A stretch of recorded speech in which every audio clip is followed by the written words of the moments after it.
Pintoresco, and today, Surrender the Ectype joins us. They are a metal band based out of Denver, Colorado. Did I get that right? Correct. You got it. Yes. Yeah. And they do cool songs. They have one I was listening to, just like, my job really is hard. I get to listen to metal music before I go on the air. It's like, oh no, darn, what a terrible job that is. But I was really enjoying it, as I was telling Jason here, or Justin. I'm sorry. No worries. No worries. Trained professional here. Trained professional. Harbinger was a song I really enjoyed from you guys. So it's really, really cool. You guys have a really nice sound. Thank you. Yeah. Thanks a lot. So you guys look like you're just really getting started. So why don't we just ask the fun question? Did this band come together because of the pandemic, or just because, like, you guys just wanted to express some music? No, actually, I was leaving a band that was a pretty active band, and Dennis and I had known each other. This was probably, must be 5-6 years ago by now. Dennis and I had known each other for a few years, and we kept talking about, oh, we should work on a project together, just kind of, musicians that know each other. And sometimes things happen, sometimes they don't. But I had left that project and wanted to do something completely different. So he and I started working together, and it was really just a studio project. I just finished school. He was busy with his career. We were kind of like not really wanting to go on the road or do anything too crazy. So we just started writing, working together. We went through a couple folks that kind of came and went, didn't really fit. And as we were posting online, and he and I found out our groove writing together, as it happens, when you're not forming anymore, but you have material, other musicians kind of reach out and say, hey, I want to come jam with you guys. And then little by little, we're like, okay, well, let's make this a real band now. So in a way, we are just getting started as a real band, but we've been really just cranking out material, Dennis and I, for almost 5 years, right, Dennis? Yeah, about 5 years or so. Yeah. We got a lot, man. We have so much stuff written we haven't even put out yet. No, like when I was looking at your Spotify list, there was like 5 songs. I was like, okay, so they're just getting started, or they're trying to find what I guess is their groove. Yeah. Right. Because as we were talking, like, sometimes having I say this as a writer, figuring out your voice in terms of how you tell your story, or in this case, how you make your songs, is super important. There's all kinds of metal styles out there. There's like European power metal. There's like screamcore metal. There's all these different, like, industrial metal. There's all these kinds of different, like, metals and stuff like that. And there's all these kinds of things to try. And the cool thing is, when you're starting, is you can try anything you want. There's no rules of, hey, this won't work, or hey, this will work. It's like, let's just put it in the wall and see what fucking sticks. Yeah, and I'd say our drummer is fairly new. So, like, obviously, like a lot of stuff that Dennis writes, is his rhythms he'll do like a section that's really syncopated, and then another section where he's playing something very technical. So when you bring a new drummer on, they're like, well, here's a pattern, a kick pattern that I came up with. And you're like, oh shit, I didn't even think about that. So then we'll kind of go back and rewrite everything. Maybe stuff that Dennis came up with a year ago, but because there's somebody else involved, now you're finding a new group with that. So. Yeah, and we also have stuff that we write. I have different projects that are different logic. I call it logic projects, different songs I'm working on. So we always have material going. But I think it took about 4 years for us to sort of develop a style. And we started with like kind of writing more melodic stuff, and we transitioned into more of jammed progressive metal and having just different elements of metal. But I think we finally have a sound that we're going for, whereas before we were experimenting and seeing if we could get better with each song. So what kind of sound do you think you guys are?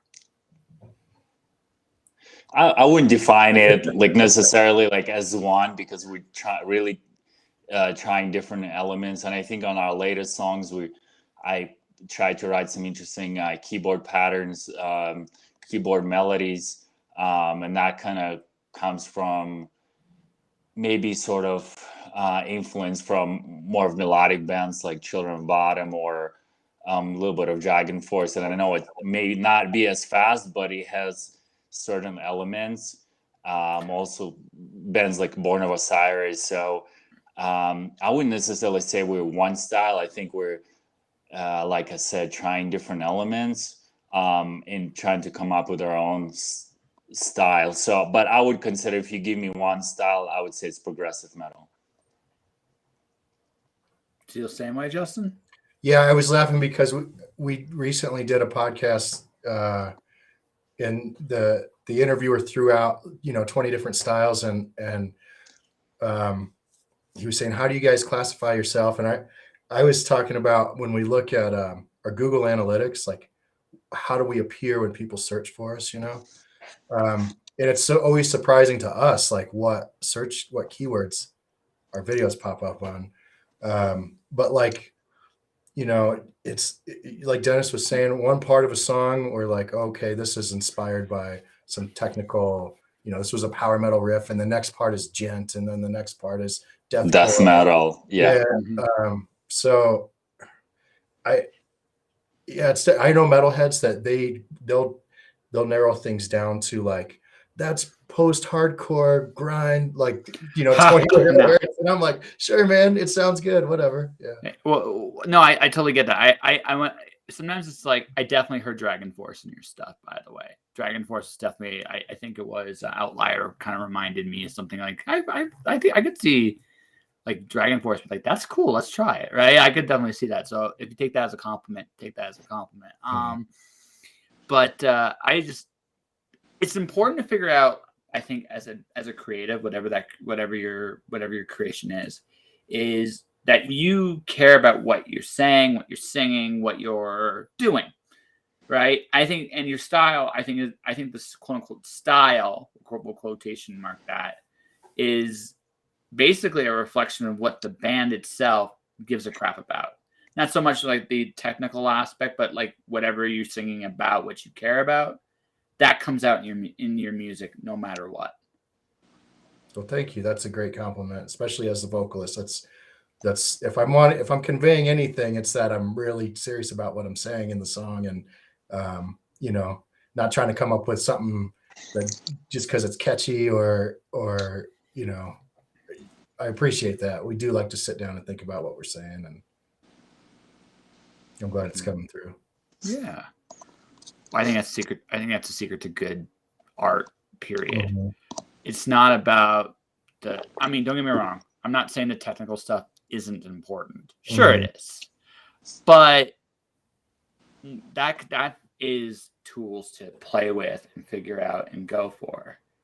What makes art is what you as an artist brings to whatever is being said or done. That's what makes it unique. Every story has been told, every song has been sung. But what makes it unique is not every song has been sung by you. Not every song has been played by guitar by you, Dennis, right? And it's what you guys bring to it that makes it special. I think, sorry, go ahead, Dennis. Go ahead. No. I've been talking enough. No, that's fine. I think I know Justin focuses on lyrics and the vocals, but primarily, like, when I write riffs, or I just want to write something that sounds cool to me, and maybe I'm going throughout my day and I feel certain emotion. I might translate that into a specific riff, whether it's like something melodic, whether it's something aggressive. But I think in general with metal music, when you write the riffs, you kind of in the moment, in the present moment, writing the riffs, you enjoy playing, and then you just kind of seeing what comes up, what type of music, and then later then I'll send the tracks over to Justin, and then he'll do his thing, and we'll just sort of bounce tracks back and forth, and then we'll come up with a song. But a lot of the times the song changes the direction because it was initially sort of meant for a specific direction, but then we bounce it around, send it back and forth, and it just sounds completely different from like the original track. All right. And did you want to add to that, Justin?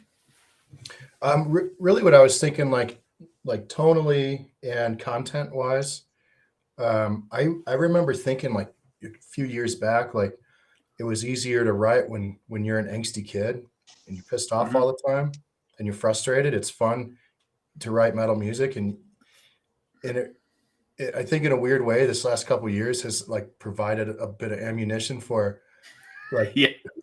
because you hear guys say things like this, oh, I used to listen to metal, but then I outgrew it. And I'm like, to me, that feel like, okay, so we all soften up as we get older. I get it. No big deal, whatever. But if you don't need to blow off a little bit of steam after these last couple of years, man, I don't know anybody that wouldn't enjoy like a good heavy song to work some of that out. So, I mean, you can turn on the TV for 5 minutes and you got so much ammo to write a song of just observing other human beings. The material, like when I sit down, it practically writes itself, you know? So I think secretly that I think the whole world is pissed off right now. This is pandemic's coming to an end. I'm in Canada. We've gone nuts up here. I'm sure you've seen something about some of the stuff going on up there. Our leader has lost his mind. I think the rest of us have too, but he's like, okay, yeah. You know, who knows? Maybe I get my bank account frozen for it. I wish I was kidding. I'm not, but that's the world we live in right now. Oh no, he went. I've been reading a little bit, which is funny because I thought all of us were going north when our shit hit the fan. So, but Well, I'm wondering too. Like, okay, well, if he succeeds and he freezes everyone's bank accounts or the truckers' bank accounts, well, those truckers are just going to refuse to work at all. And then if the products are not being moved, you know, between the United States and Canada, you're just going to go to the store and what are you going to buy? Because you don't have anything to buy. And plus, he's going to drive the prices up as well. So I don't see if it's a win situation. And I think the governments are just taking it to the whole new level by keeping and putting all these new mandates, because people have a choice, and those truckers, they're just not going to work at all. And so you're going to come to a store with empty shelves. Well, it's more than that. So here's the thing. I'm not going to go too deep into the politics of the convoy. There's a lot of Canadians that are embarrassed by it. There's a lot of Canadians that like it. It really depends on your point of view. I'm not going to go into that because that's a discussion that I'm, frankly, is whatever. What I will say, it is amazing to me that the only thing I will say is he never has tried to talk with these people. Like, at least he hear their get to open a dialogue. That's the part that makes me go, you flipped your shit without even talking to these people, right? Now, I don't care what anyone thinks about them personally. I mean, if you look all over the world, if you want to say they're terrorists, okay, guess what? Other governments talk to terrorists to deal with them. It's just the job. You don't just create new laws because you've just lost your shit, so.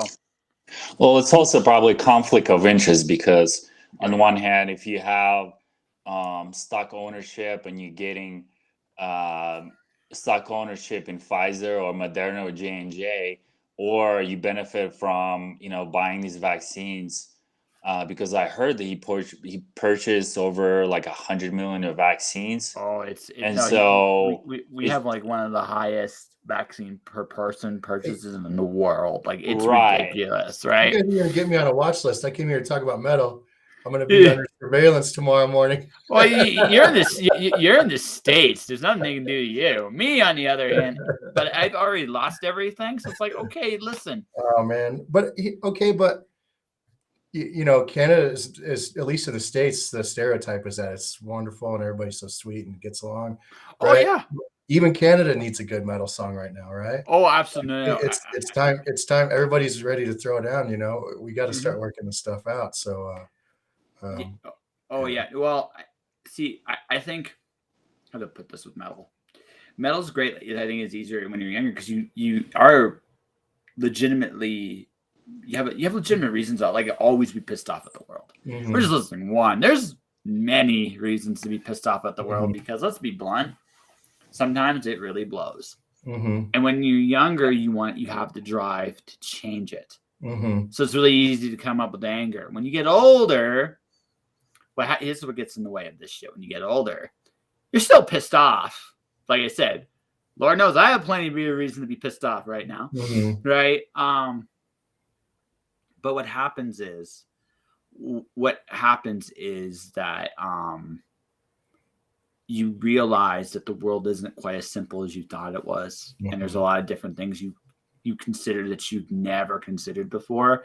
And the older you get, the more you are aware of this, Mm-hmm. which probably for your psychological health is a good thing, but god damn, does it make it hard to write a metal song being angry about it anymore. It's like, oh, but I understand this now. Ah, man, I got this empathy thing. I think you also, as you get older, you understand that you're also contributing to that. It's not in most of our material. It's you know, we all grew up with like a lot of new metal where it's all pointing fingers at all, you know, oh, you harmed me or you picked on me or whatever. And that was kind of the, in a way, I think that was some of what put a lot of people off. It was the beginning of the end for a lot of metal fans, the guys who outgrew it, you know. But in our material, I do like to talk about like, how do you navigate that? How do you find empowerment when you don't feel strong in a situation? Or how do you look at yourself and say like, I'm screwing this up and how can I do it better? How can I take ownership over this situation? Granted, most of it is like euphemisms and it's vague and you'd have to be like a super fan and sit there and pick it apart to take all of that out of there. But, you know, the things that you consider are different than the stuff you wrote when you were 15, you know? Anything you like to add, Dennis? Say that again. Anything else you'd like to add? Not at this point. Okay, no, cool. What I was gonna say is, well, like like anger's easy. Another thing is like battling and being honest with yourself. It's a hard thing because I think I was just talking to a friend today. She's a country music singer, not metal, but still the same thing. She's like, I don't know about this like stuff I'm doing right now, except it's her at her most vulnerable. So I know this stuff's going to really hit people the right way because any asshole can look strong. And the cool thing about metal is you can create this persona of invincibility. But for connection and empathy, it's not when we're winning that people necessarily relate. It's when we're getting our ass kicked, right? And there are ways in metal to do that for sure, but metal's not always known for those highs and lows of, you know, that emotional connection. But that's not to say it can't be done. One of my favorite bands is Nightwish. I think they're pretty sweet, and they do a really good job of balancing that the harmony of what they're trying to do with just some angry power metal, you know? Yeah, they definitely have elements of when you listen to the songs, you feel like connected. Sometimes certain like choruses have like the goosebumps effect on you when you listen to them. But yeah, I would think it's, you know, metal has aggressive elements, but as man, I think we express sometimes frustration through aggression, or sometimes at the end of the day you just feel angry. That doesn't necessarily mean that there's something wrong with you, but as a man, just you go to the gym, whether it's a workout, you play metal, you listen to metal. So I think for us as a band, it's just getting it out there. It's playing it as a hobby, and it's kind of my way of, you know, putting my aggression into my music, whether I'm thinking, okay, I want to write something pretty sweet and pretty aggressive, and hopefully that will translate into like listeners listening and feeling like the same emotion I'm feeling. Anything you'd like to say, Justin? No, I think yeah, Dennis put really well kind of what I was trying to articulate is to an outsider, I think a lot of the stuff appears very like I don't know, like I'm a super horror fan, right? It's people on the outside are like, why would you? But you're like, no, I enjoy this. It makes me feel better. You know, this kind of makes my day when I hear a kick-ass guitar song. You know, I'm not upset. This is my ride home from work with this on level 10. It's like, Or you go to the gym, you're doing Totally. heavy squats or bench press. You don't want to listen to pop rock or pop music or jazz. You want to listen to something aggressive that will give you that pump. So Mhm. I like when I'm working out at the gym, I'm listening to metal. No. Actually, just as friendly, just as a joke here. I totally would warm up with an NSYNC song because it would just piss me off so much. I'd just be like, ah, and it's go right into it. No, but no, in all seriousness, the cool thing about metal, well, the thing is, I think it's the musicians that play metal tend to be musicians that are either, I think, ultimately music fans in general. Like they love the whole, because I what I've noticed in a lot of metal, it's like metal and jazz are the two genres that go, we love music. So let's take all the shit we like, and in metal's case, let's just amp it up to 1,000.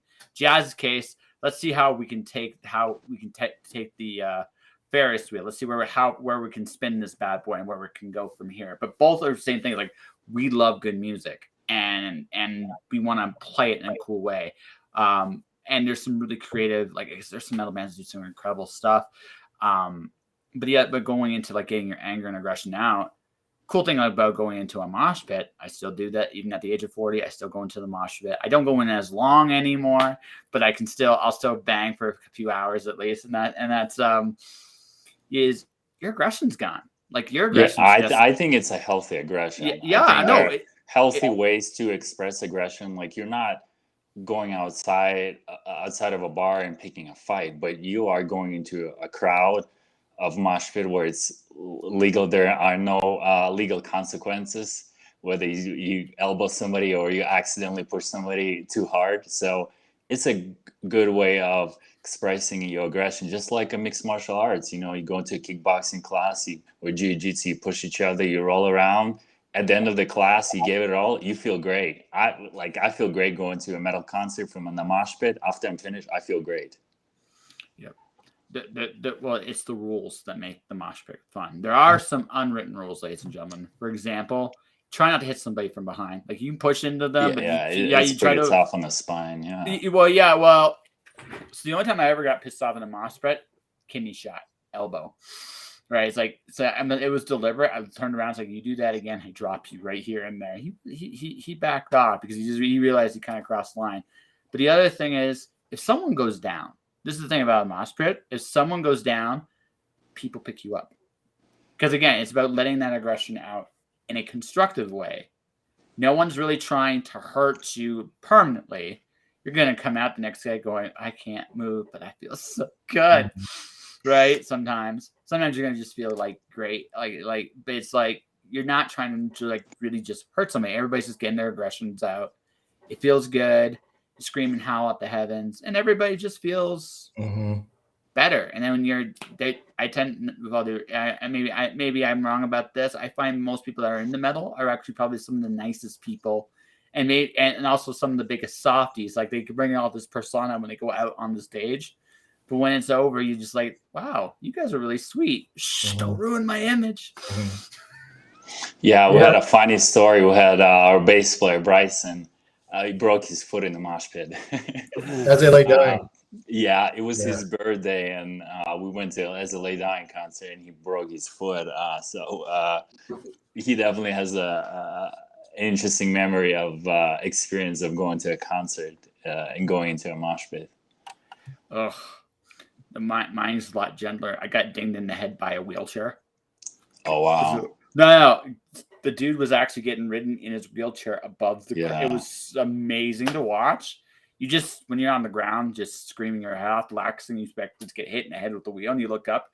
You're not even angry anymore. You're like, whoa, really? Cool.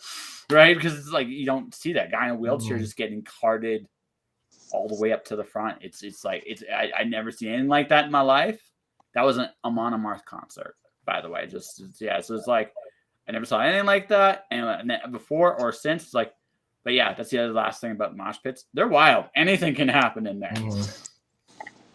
I was thinking the same thing when you said that most of them, especially the musicians themselves, you know, they're working their shit out on stage. They're tired when they're done. Mhm. They're chill. They're zen, whatever.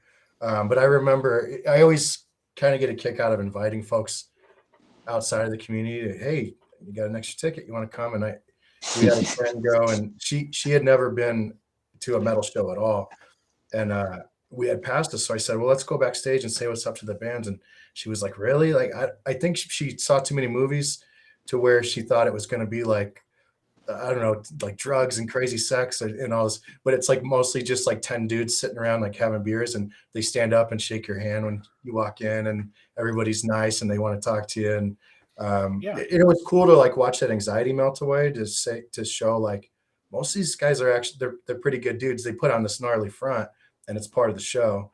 But like I was just watching an interview with Will from Lorna Shore, and like we're probably one of the most extreme vocalists in the world, right? Like from the outside, you're probably like, yeah, this guy's so gnarly. He's like if you watch him, he's like the sweetest, realest dude ever. He shouts out to his fans constantly, encourages them, sends them messages on Instagram. Like, I think that's so cool. It makes it it's such a accessible, extreme thing that it's like open arms to folks that maybe aren't used to something like that. No, it's really cool. Like that's the thing, right?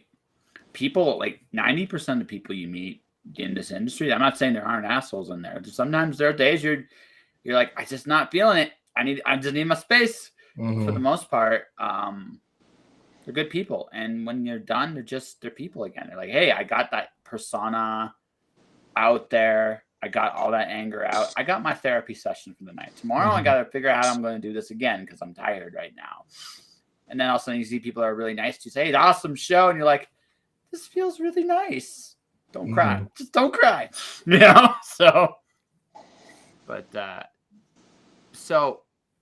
okay, because you guys have been together for a while, but this band is becoming something more. Have you gone on stage with this band? I asked this because Canada, we're still in that weird space, but you guys have been freer sometimes and not so free other times. So, yeah, we haven't gotten on stage yet. We're just we lost some band members, and that sort of put us back from going on stage, and I think the pandemic too. And at the beginning of this project, we didn't know if we were ever play any shows. It was just Justin and me writing music, and we just wanted to see how far we can take things. And then when we found people, then we started thinking, okay, let's prepare. Let's make a list set of songs that we can perform. And then the whole pandemic happened. And then during pandemic, we lost a couple band members. So right now we're working with 2 new band members, drummer and our bass player. So I think in the near future, we're gonna practice our material, and maybe in 6 months we'll consider playing on stage. So the goal is now to get on stage then. Yeah, when Dennis and I started, I had mentioned I had come off of a different project, and the main reason I left was because we only focused on playing and touring, and I was like, you guys, we gotta. This is making me crazy. I got a whole set list in my head. I got to get out, and it just wasn't happening. So when Dennis and I met, I said, you know what? I don't care if we ever play. I want to write. All I want to do is write. So we writing. But over the last, it really hasn't even come up until the last 6 months. I said, dude, I'm so burned out of, being in my studio, and what do you think about getting stage ready? And he said, yeah. So wasn't even really a thought. We were just kind of it's time. We got a lot of music. I don't know too many bands that wait till they have like over an hour of music to go play. So most bands like 5 songs, we can be a show opener, right? I'm like, okay, right. And then you can't short. find any videos and no songs on YouTube or any social media platforms. But at least for us, we have some material. We have videos pretty much made for every song we wrote. So now it's okay. Let's make things tight as a band. Let's play. Let's practice, and then we'll go on stage. That's cool. So you guys there, because ultimately, no matter how creative you want to be as an artist, you want somebody to listen to your stuff at some Mhm. point, right? Like, yeah, it's cool, but it'd be great if someone was cheering for this shit, right? So that's cool. That's cool. And if I'm being honest, we're a couple things that we wrote were so technical, and like I'm changing voices 4 times in just a minute, and Dennis is noodling and shredding all over the place, and it got to a point where I'm like, Could we do it live? I want to make sure we can play this shit that we're writing, Oh yeah. Yeah, it's fun to do 20 takes in the studio, and I mean, granted, Dennis is so tight. Like I do the final production, I don't quantize his tracks. That's how he plays. Like he plays that tight. If it's wrong, he deletes it and starts over again. And that's one of the things I think that helps us, collectively get so much done. But that's not the same. No matter how by the book you're doing it in the studio, it's not the same. When you're relying on a real drummer and you're following each other, and you got to get, at some point you got to wonder, like, can we play this shit? And so far so good. We've got stuff that we had to really practice to how, okay, I wrote that 3 years ago. How does that go? But yeah, like you said, you're like, yeah, we wrote it. Let's show it to somebody, Yeah. So I gotta ask then, when you got to the point where you're practicing, oh shit, can we actually play this stuff? Which song stumped you guys of the 5 that are currently out? Or like, okay, this one was trickier than we thought it was. I think for me personally is that the Outlier. It's one of our songs that we did a couple years ago. We shot it like in Colorado mountains, and it's pretty challenging to play. There's a lot of variations. There's a lot of changes. And so for that specific song, I have to probably practice to get it perfect for a show. How about you? Yeah. For me, it was I didn't realize what a difference it is between practicing a couple times a week versus sitting down in a studio, perfecting a line, memorizing it, practicing it enough to get it down, and then moving on, versus I know this music. I sing it every week, twice a week. I know it. So the thing I struggled with the most, and I was pissed at myself that I got out of shape, was switching voices to the highs, to the mids, to the lows, and then just sing clean. I get halfway through our set when we first, decided to become a unit, and I'm like, you guys, my voice is shot. Like, and that was my own stupid fault, and I was mad at myself and embarrassed. So I took all of our backing tracks and went home for like 2 weeks and just practiced every night until I didn't want to do that in front of my bandmates again. But I didn't know I was that out of shape. So it's just little lessons like that. Like if you sit on your ass, you're going to pay for it later. But to answer your question, it was no specific song. It was changing the voices, going from the gutturals to the cleans, preserving my voice on the screams, not going like 100% balls out like I did when I was in a deathcore band, because I got to sing in 10 seconds and I got to be ready for that too. So that's got to be hard, actually. You're doing that in 4. It's like, oh, I got to be all these different voices. So is there like an art form, like just how much energy you release per voice, I guess, for lack of a better term? I think the difference between the main jump from when I considered myself a beginner to now is understanding that tone is about breath support and technique versus how much air am I moving. Like, I like to crank my PA and let the equipment do the work, because when you're playing in a venue, they don't hear you in the back because you're screaming your guts out. Mm-hmm. They hear you because your technique is good, the mix, everything's set up properly. So I have a couple of guys that I work. One of them's my son. I have a couple of guys that I work with that I'm training that want to learn to do whatever people call it, extreme vocals, I guess people call it now, guttural vocals, fry screams, things like that. And I try to encourage folks, maybe don't do all your practicing acoustically. Put on some headphones and get some way to monitor yourself, so you can focus on your tone versus just balls to the wall. Because I don't care how trained you are. You scream like that, you're not going to make it through one show. Right. And I think about the professional bands that touring every day, they're playing shows every day. I think one interesting experience I had was after a trade show in Hawaii when I lived there.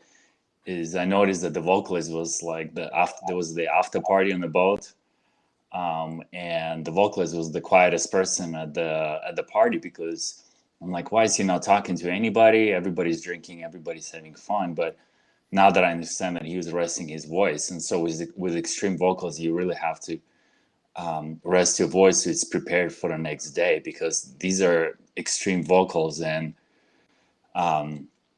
the rest, as you know, is very important. It's very crucial because the next day you have to play another show. You want to make sure your voice is tight, it's solid. Well, I just something that goes with that. I realized this a long time ago. The show, when you get to the show and you're performing, is the easy part.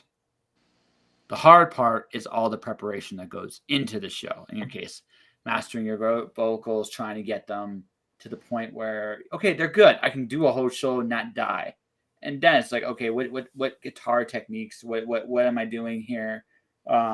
If you have multiple guitars, which would not surprise me, which guitar is best for this song? Go back and forth between them and kind of just figure out, okay, this one for this one, this one for this one. And you're doing this constant repetition day in and day out, day in and day out, day in, day out. So that by the time you get to the show, I don't know if it's fun up there. I imagine it is fun being up there and performing, but that's all it is. It's the fun. Everything you did up until this point was to prep you for this moment. Does that make sense what I'm saying there? Mm-hmm.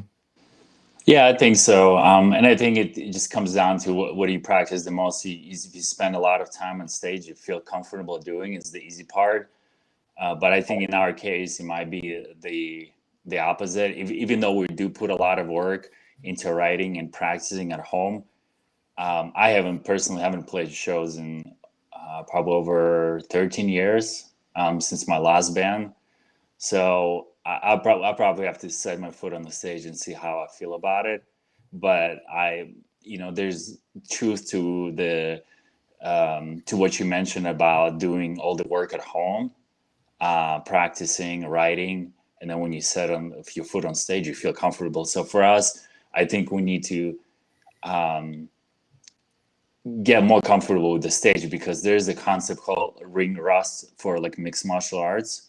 Even though you've done your homework, even though you train, you have the training partners, you've done your drills, but when you set your foot in the cage, then you still feel that ring rust. And I think once we get going, we play shows, a couple shows here and there, then at that point, I think we'll feel a lot more comfortable playing shows.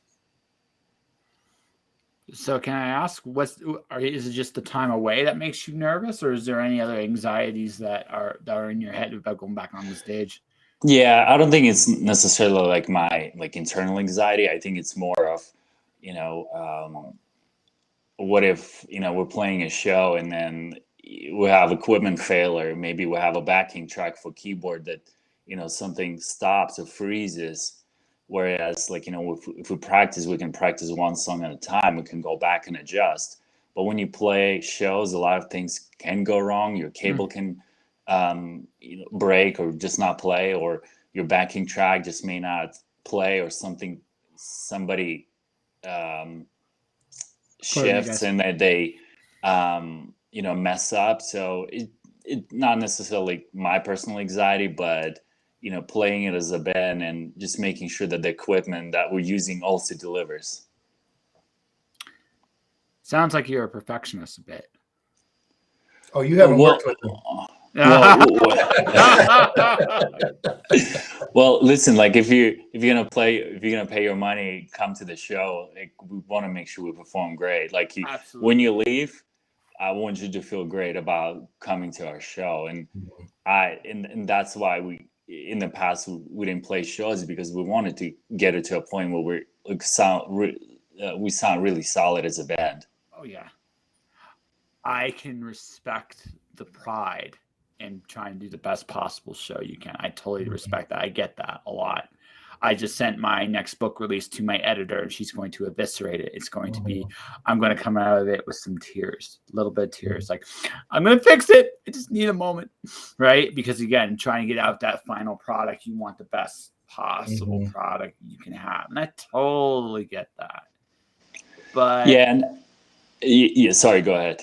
no, you go. No, I'll keep going. Yeah, I was gonna say, and this is like more of a teamwork too. So this is not just like dependent just on one person, but it's dependent on everybody to deliver.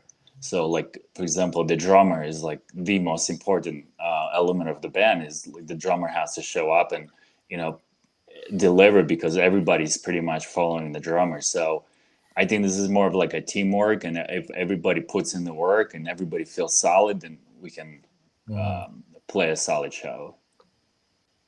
All right. I have a thought, but before I give my thought out, does Justin want to add anything to it?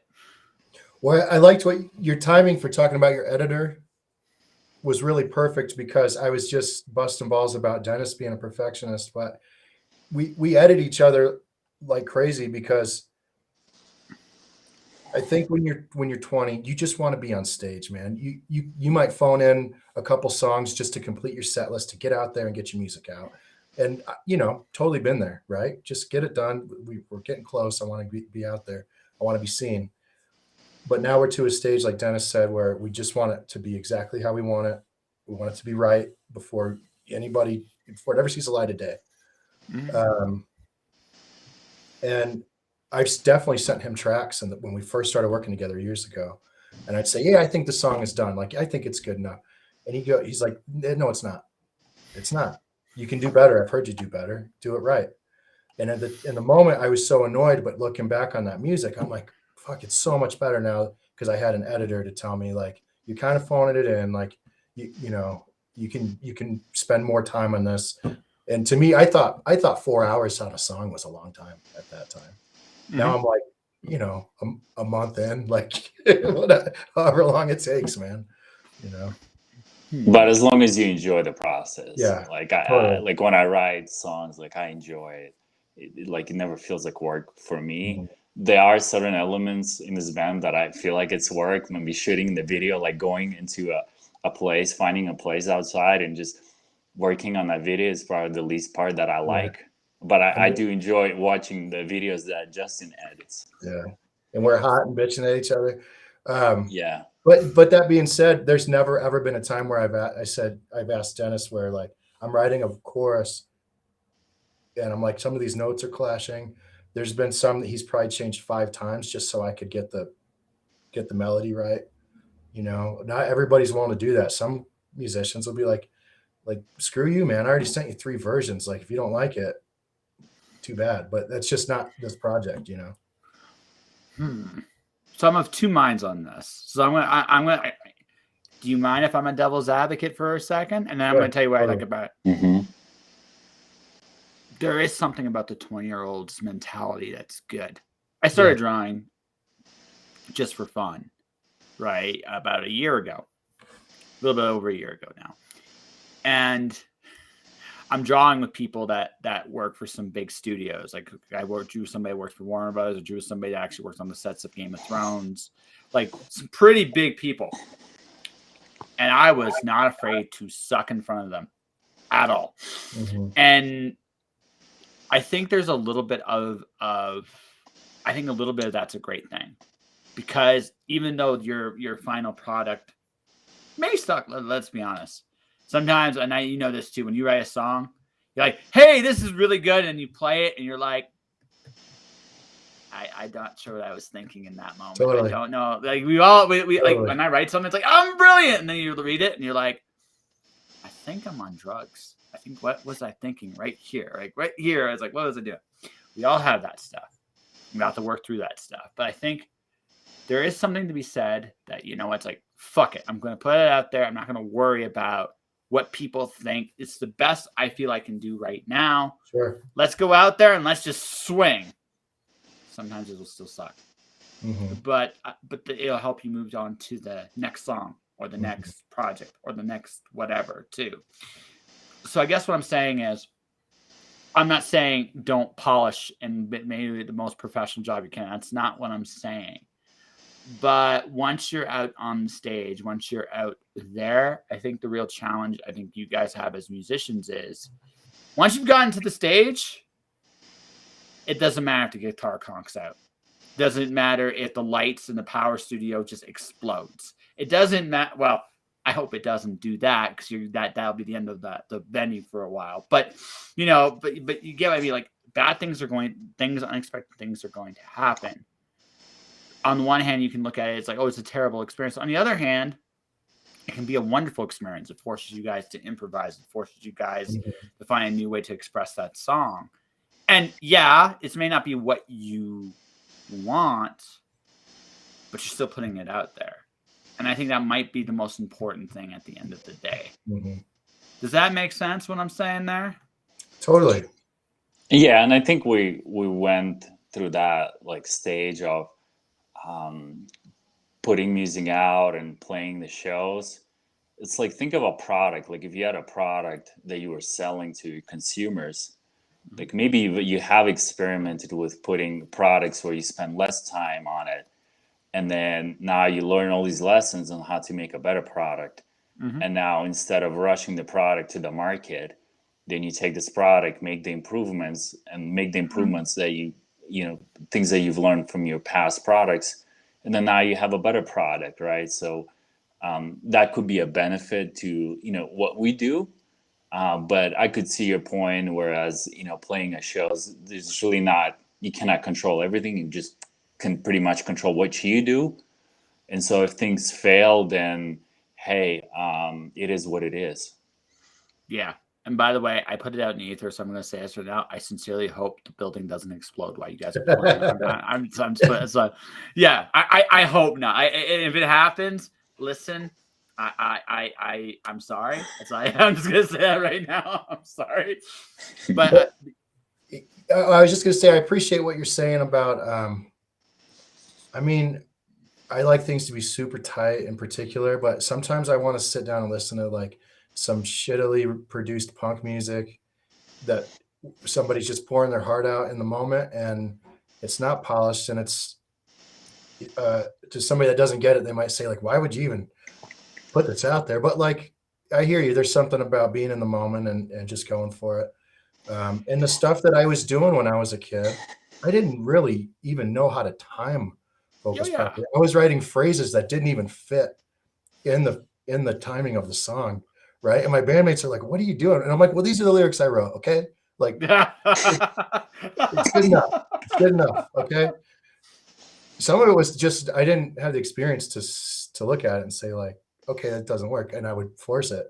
But I thought that was so kick-ass that I was even doing anything at all. I was so proud and excited. In my mind, I'm like, this is the song that's going to get the record deal, to be so pumped. And I think now that we do have a lot of tools, and there's so many super technical bands to admire and analyze, it's easy to like go down the rabbit hole of like, okay, this one note, we got to adjust it a little, next thing you know, we've been waiting, 20 years for a Tool album, and I love them, but like, we could have used a couple more in there somewhere, right? Yeah, like I think there's a fine line is basically what I'm saying. Like, and I guess my last point about this, I mentioned this a few times. One of my favorite, it's not metal, so don't hold this against me. One of my favorite albums though is Finger 11's self-titled album. It's not the best record in the world, but what I really love about that is that the music producer deliberately left errors inside the songs. There's one particular scene you can actually hear him bust open his tongue. You can actually, if you're listening to it close and you're hearing it, you can hear that little bit of like that the liquid or blood flowing. You can hear it a little bit. Not like it wasn't like the most devastating wound ever, or they would have obviously cut the production, but there was a little bit of that as he was singing. And they asked, it was Johnny Case that was the music producer. It was like, why'd you leave some of the errors in there? He goes, because it feels real. Right? It feels realer. Like there's a certain thing about authenticity that is a little bit chaotic. It doesn't feel like, going back to that punk person you're talking about, right? That feeling can't be duplicated. like the more like it just can't. Like you can polish it up and make it a little bit refined, but there's a point where it's just like I can't manufacture this. That feeling, that raw feeling I had. Yeah, your songs probably had a bunch of like errors. You're like, oh shit, what was I thinking? Mm-hmm. But that feeling can't be captured the same way.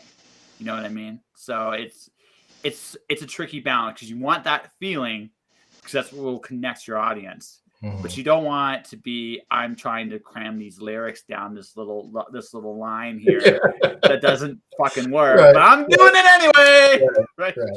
Right. I think those little like when I'm listening to, again, you know, black metal's known for horrible tracking.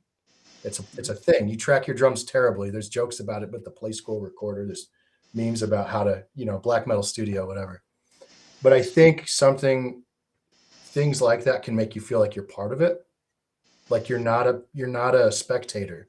You feel like you're involved in it somehow. Like you're part of the experience. You're living it with the band. And so I think that definitely has its place. Yeah. And anything I'll add, Dustin, before we get towards the end here and start like pumping your stuff out, because you guys have really good stuff out, by the way, so far. So you guys should be really proud of the stuff you put together so far. Thank you. Thank you. Yeah. So let's just talk about it. So is there I guess it's a weird question to ask because we're in a very different age. Like publishing has a myriad of options to publish now. So I can only imagine that music is kind of in the same boat. Do you just release singles all the time? Do you try to actually put an album together traditionally anymore? Like how do you guys are you just planning on producing music as it goes? Do you guys want to do an album concept sometime? That way you can have like terrible t-shirts to sell on tour when you finally go out there in the open again? Or like, do you have other things you guys are trying to do with your music now that I haven't even thought about yet? Honestly, we never talked about releasing an album or an EP. I think our goal was just to focus one song at a time. And so our goal was to make every song better and like grow as musicians. But maybe at some point we'll consider putting out an album, but it's not now. And I think there's like let's say if I'm listening to music on Spotify, I'm not necessarily like going to a specific album. I might like look at an artist and like listen to the specific artist based on views in a weird order, not necessarily by album. So I think for us it's not that important that we put an album out, but maybe there comes a point, a milestone where we do decide to make one. Okay. Yeah, actually, the honest reason why I talk about like the only reason I was thinking about an album is like vinyl records are big, right?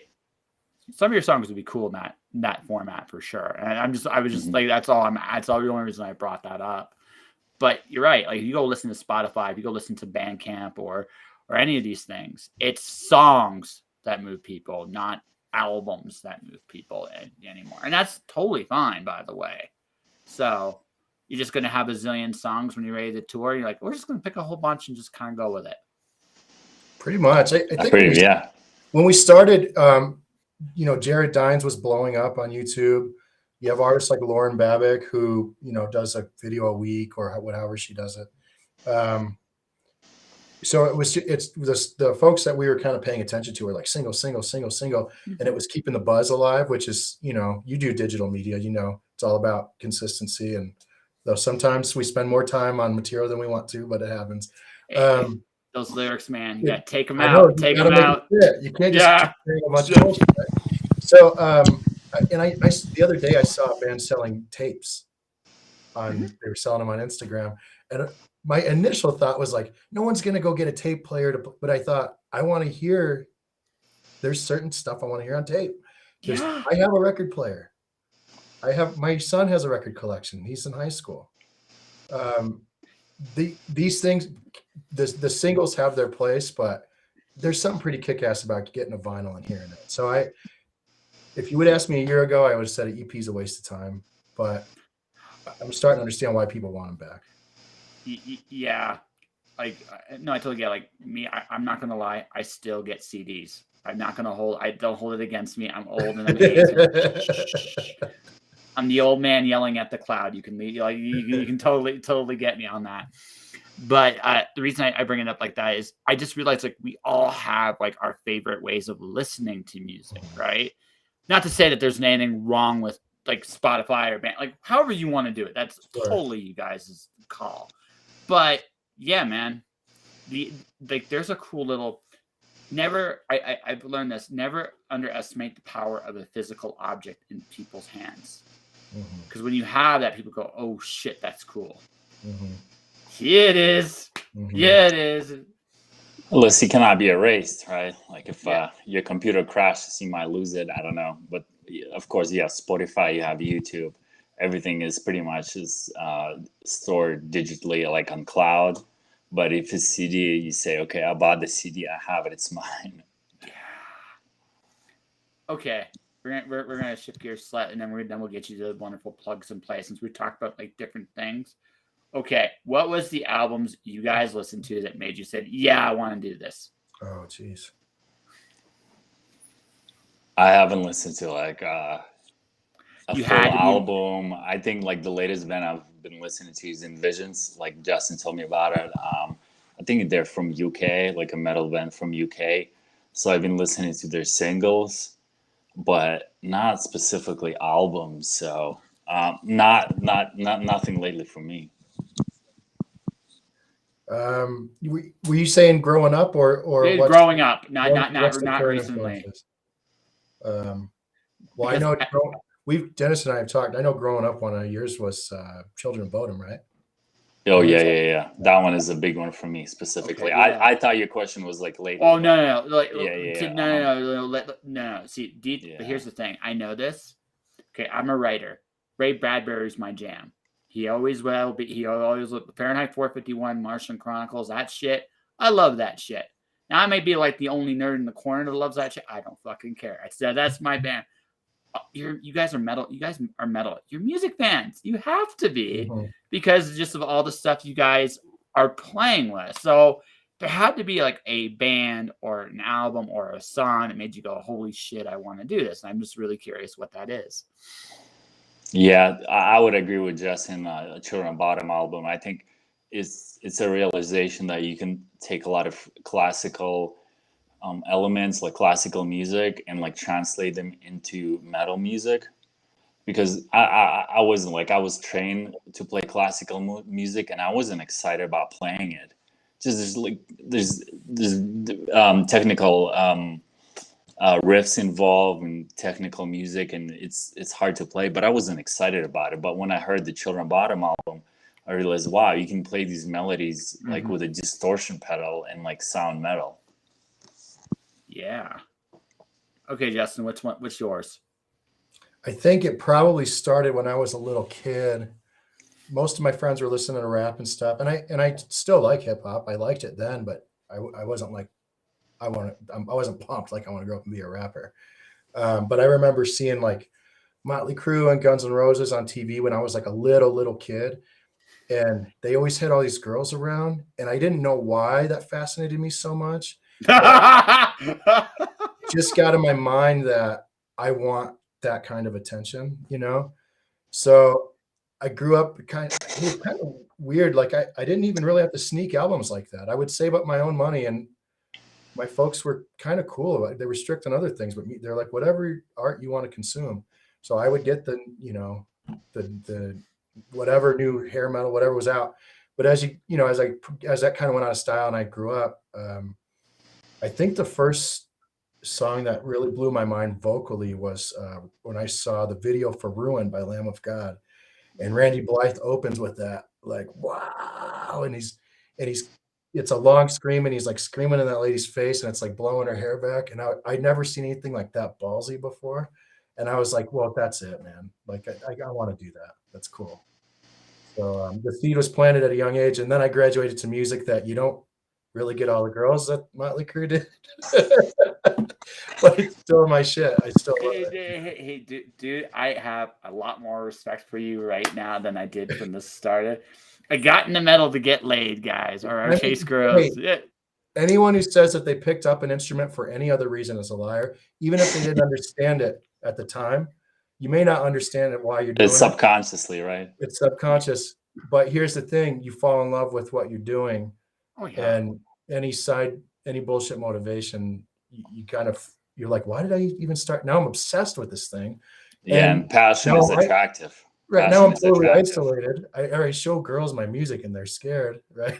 Like, but you're in love with it at this point. It doesn't matter. Well, it depends on the girl. I've dated some women. It's really weird. But sometimes it's like I go to them, okay, what do you prefer? Flowers or skulls? Mhm. You just see the look on their face. Like, if you know they're metal girls, skulls, man. I had like this weird epiphany because again, my ancestry is German. So how do you impress a chick way back in ancient times? You went after their enemies and presented like a trophy. Now I understand why. Because I look at today, it's like, what are these girls like? Skulls. This is why they did that back in the day. It's like, oh my God, human history summed up. Why did certain these things happen? They were trying to impress the chick. Something I had a deep understanding of human psychology. I never did before, and I felt happy and oddly depressed at the same time. Yeah, it seems kind of pointless. It feels a little hollow when you really look at it. But I don't know if you ever watched Metal: A Headbanger's Journey. I haven't seen it, but you can tell me They talk about when you're playing a guitar solo. It's a demonstration of a skill in public. I'm a master at this. Watch me go, right? Like there's some social pull in that. It's cool. It's cool to do something cool in front of your friends, right? Well, I mean, it's easy to say you're a writer or a musician or some kind of artist, but the thing about art is, for a lot of people, how do you quantify that? I will never forget this for as long as I live. So my buddy brought home, we'll just say someone he's planning to hook up with, and she goes. So at first I was like, "What do you do?" It's like, "I'm a writer." She goes, "Oh, you're a writer." And then she saw one of my books and just clicked on it. "Oh, you're a writer." It's like, yes, You're I a am. legitimate writer. Yeah. You're good at your craft. You actually know what you're doing. Okay. Yeah. Like, I'll spend time with you. Yeah. Yeah, it's one of those weird little like moments that doesn't sink in, and all of a sudden you're singing and they're good, and Dennis just doing a solo, and next thing you know, like, oh my God, they're good, right? And then that's it. Like once you kind of back up what you say you do, you inspire people. That's just how it is. Hopefully that's what's happening. You never know. You'd be surprised. Hey, everything leads somewhere, my friend, for someone. That note, okay. So we were talking about you're doing singles right now. I'm going to ask this and then we'll get to the plugs. Do you have like a planned release schedule for yourselves? Or do you just like, let's just finish the song when we're finished? We just put it out there. Yeah, we do want to finish a song. I would say like we do want to put a timeline on a song. But I think looking back, I think there's really no timeline. When it's done, it's done. So okay. I think sometimes it takes time to like feel inspired. So maybe like I'm thinking about you, Justin, like maybe for the vocals, like for me personally, when I write guitar riffs, if I like have a set schedule and say, okay, I'm gonna write a riff, it's like sometimes just nothing comes. So like maybe I'll get inspired in 1 month or 2 weeks, and then if I send something Justin, it might take him time to get inspired and write some vocals. But however, we do show consistency as far as like releasing our material, putting at least like a couple songs or 2-3 songs every year. And so for this new one, since we got new band members, we just want to make sure they fit, they learn our material, and then at that point we'll probably focus on our next song. Okay. No, I asked that because if you're gonna plug, I figured plug the band, your latest release. I was wondering if you had a forthcoming release coming up. You know what I mean? So we are working on our new song, but it'll probably take a month to release. Okay, so it's up to you guys. I'm gonna let you guys choose. We're gonna mention I'm gonna ask for your website, how people can find you, and that kind of stuff here. But which song do you want to promote? Like, do you want to promote what's out? Do you want to promote what's coming up? Remember, this airs as an audio in like 2 weeks, so. Yeah, really, I'm going to say the one we've been pushing, the most recent one, Harbinger. It's up on Spotify, YouTube, Bandcamp, SoundCloud, but primarily when people ask, I say, check us out on Spotify. Stream Harbinger on Spotify, follow us. For whatever reason, Instagram's been blowing up kind of on its own. Other platforms. For anyone who wants to go onto the track, this is the base open. This is the one for Harbinger. If you want to go on there right now, and yeah, your Instagram's cool. So what's your so real quick here? I'll just put that up. What is your Instagram address? Surrender the Ectype official. I think I can paste it in there too. I don't know if I'm allowed, but. Hold on a second here. Did I do it? I hope so. Let's see here. Was I good, or was I like terrible? Yeah. I think you got it. Trained professional here, ladies and gentlemen. I almost know what I'm doing. Don't tell anybody. But these guys are Surrender the Ectype. They are really, really, really. Actually, I screwed up. I did screw it up. Let's do that again. Hold on. We're gonna do this again, guys, because I almost. There we go. That one's the correct one. I put the Y and the T in the wrong spot there. So. Oh yeah. There it is. So there's the right one for everybody.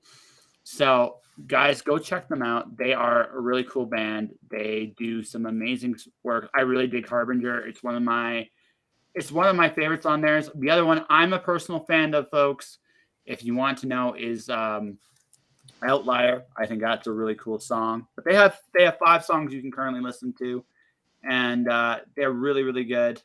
And you should definitely check them out. I want to thank them, guys. I hope this was fun for you. So, absolutely, thank you very much. Yeah, all right. Appreciate it. So before we go, folks, if you want to support this podcast, which is what I'm trying to do right now, is try to find the last thing I need to find, because I'm very much a trained professional or something to that effect, somehow, some way here. And that is my latest book release, which is called Alice 1. And that is right here.